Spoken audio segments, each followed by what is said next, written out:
E aí, pessoal, bem-vindos de volta. Hoje a gente vai mergulhar fundo num dos ensinamentos mais, transformadores que existem, o Sermão da Montanha. É basicamente um convite para a gente conhecer um reino com valores que viram o nosso mundo de cabeça para baixo. Exatamente. E para guiar nossa conversa, a gente separou alguns pontos. Primeiro, vamos entender o cenário, sabe? Depois, vamos colocar lado a lado o que a multidão esperava e o que Jesus ofereceu. Aí a gente entra no coração da lei, vê como aplicar isso na prática e, por fim, falamos sobre ter uma base sólida na vida. Bora lá? Vamos começar então imaginando a cena. Pensa só. Jesus, logo depois de escolher seus apóstolos, sobe numa colina, daquelas com vista para o mar da Galileia. E ele não estava sozinho, não. Tinha uma multidão, mas uma multidão mesmo, seguindo ele super ansiosa para ouvir o que ele tinha a dizer. E não era uma galera qualquer, sabe? Vinha gente de tudo quanto é canto. Cidade da costa, lá de Tiro e Sidom, gente do sul, de Jerusalém. O texto diz que o pessoal vinha porque a fama dele tinha se espalhado, as notícias das grandes coisas que fazia. Dava pra sentir a expectativa no ar, né? Com certeza. Totalmente. E as esperanças deles eram bem pé no chão. O povo sonhava em dominar os romanos, sabe? Em trocar aquela vida dura por riqueza, fartura. Eles queriam poder, queriam honra para a nação de Israel. O foco de todo mundo ali era numa glória bem material, bem concreta. E é exatamente aí que o sermão fica incrível, porque Jesus vai de encontro a tudo isso, mas de um jeito que ninguém esperava. Ele não ignora as esperanças do povo, mas apresenta uma realidade completamente diferente, uma outra lógica de vida. E que realidade, hein? É uma virada de chave radical. O mundo valorizava orgulho? Jesus diz que felizes são os pobres de espírito.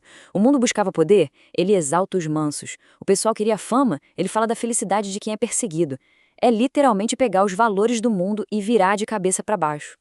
Pois é, e vale a pena a gente entender o que é ser pobre de espírito.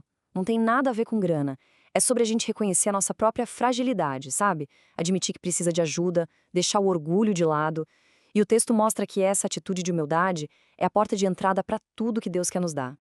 E a mesma coisa vale para mansidão, outra palavra que muita gente entende errado. Ser manso não é ser fraco, nem passivo. Pelo contrário, é ter um autocontrole, uma força que vem de dentro, de uma conexão com Cristo. É aquela capacidade de passar por cima de uma ofensa, de um problema sem perder a paz. É uma força tremenda. E seguindo essa mesma linha de raciocínio, Jesus entra em outro assunto central: a lei. Muita gente ali devia estar pensando que ele ia rasgar tudo o que Moisés ensinou, começar do zero. Mas a ideia dele era muito, muito mais profunda que isso. Exato. Essa frase aqui é a chave para entender tudo. Ele não veio jogar a lei fora, ele veio cumprir, ou seja, mostrar o verdadeiro sentido dela. Ir além da regra escrita e chegar no espírito da coisa, na intenção por trás de cada mandamento. E para a gente entender essa profundidade, é só comparar com a justiça dos fariseus daquela época. A religião deles era basicamente de aparências. Era um monte de ritual, de regras externas, mas que não mudava ninguém por dentro. Era uma religião de fachada, sabe? Desconectada do coração. Já a justiça que Jesus ensina é o oposto. É uma transformação que começa de dentro para fora. É sobre alinhar o que a gente pensa, o que a gente sente e o que a gente faz com a vontade de Deus. E isso só acontece a partir de uma conexão real com Ele. É a pureza por dentro que faz o que a gente faz por fora ter valor. E, claro, essa justiça toda não é só um conceito bonito abstrato. O Sermão da Montanha é super prático. Ele mostra exatamente como viver essa nova lógica no dia a dia. Pois é, e o mais legal é que as dicas práticas são todas focadas nas nossas intenções e nos nossos relacionamentos. Tipo, antes de fazer uma oferta a Deus, vai lá e faz as pazes com quem você brigou. Ame até seus inimigos. Quando for orar, faça isso para se conectar com Deus, não para a galera te aplaudir. E não se coloque no lugar de juiz dos outros. Viu como tudo aponta para dentro? E tudo isso leva a gente para esse chamado que, olha, na primeira lida pode assustar. Ser perfeito? Como assim? Mas o ponto aqui não é uma ordem para a gente conseguir isso na nossa própria força. É mais uma promessa do que é possível quando a gente se conecta com Deus. É Ele quem faz essa transformação em nós para a gente refletir o caráter dele. E para fechar o sermão, Jesus usa uma metáfora que é simplesmente genial. Uma imagem que amarra tudo o que ele falou. Ele fala da decisão mais importante de todas. O que a gente vai fazer com as palavras que acabou de ouvir? Essa pergunta que fica no ar, né? Onde é que a gente está construindo a nossa casa? Qual é o alicerce da nossa vida, do nosso caráter? Porque no fim do dia, a resposta para isso define todo o resto. A comparação é super direta. Tinha dois caras.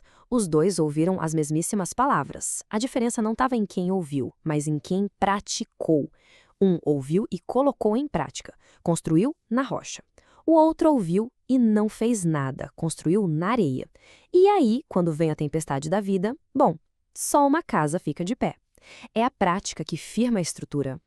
Então, vamos amarrar as ideias principais. Primeiro, o reino de Deus valoriza quem você é, seu caráter, e não o poder que você tem. Isso. Segundo, a justiça de verdade acontece por dentro, não é só uma casca por fora. Exato. Terceiro, a lei não foi cancelada, mas aprofundada.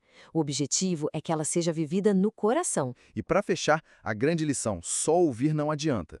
A verdadeira segurança na vida vem de colocar tudo isso em prática.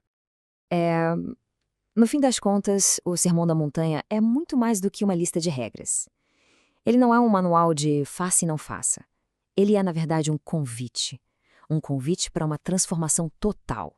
Uma nova maneira de ver o mundo, de ver a Deus, de ver as pessoas e de ser. Bom, pessoal, chegamos ao fim de mais uma análise. Obrigadão por terem ficado com a gente nessa jornada. E lembrem-se que esse é só um resumão, a pontinha do iceberg. O material completo está aí, esperando para ser explorado. Até a próxima!